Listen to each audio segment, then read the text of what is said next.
So Skyline was the first song we wrote, all four of us together as a band. After Ryan had joined us, and we played a few shows together, we went back, and especially with the closest I've come now, having set the bar, I think we were eager to write more ambitious music and see what it's like to jam with Ryan on original music, and so we started the sessions really with that would lead to this record as far as writing, and Ryan came out of the gate with this riff that really the whole song grew out of.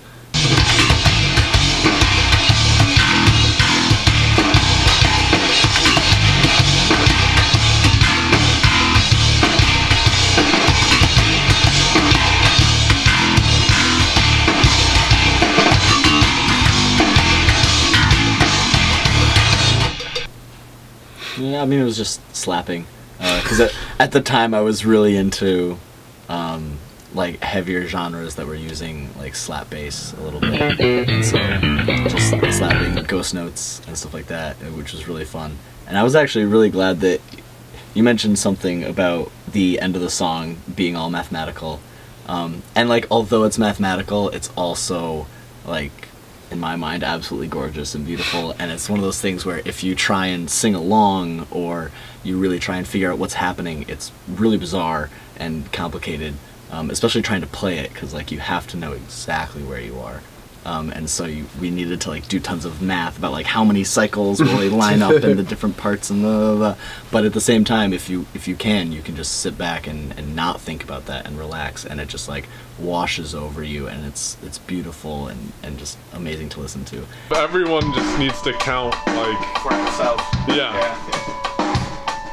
I have to count in 4, but like in dotted. So da da da da da instead of. If you think about it the other way, then it's like da da da da da da da da da da da da da. Then the drums feel out of phase. But if you think about the drums, then the keyboard feels out of phase. So it depends like what your perspective is.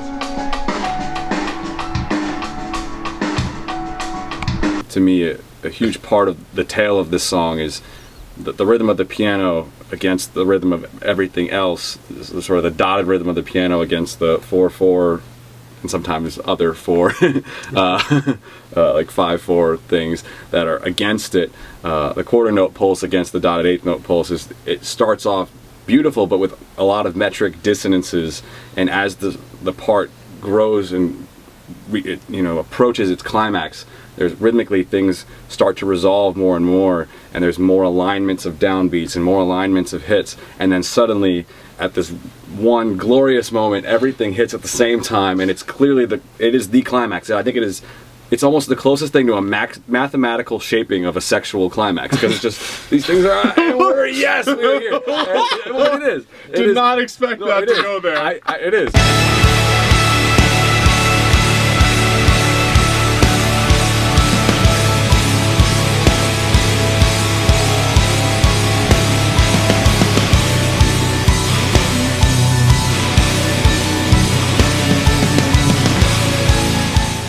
I think what's really good about it, or what's good about the way we conceptualize things within the band, is that math to us isn't and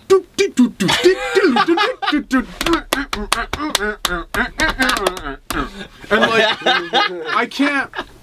that's the single off our next record. I mean, like, okay, maybe there's a time and a place for that, but I love that music.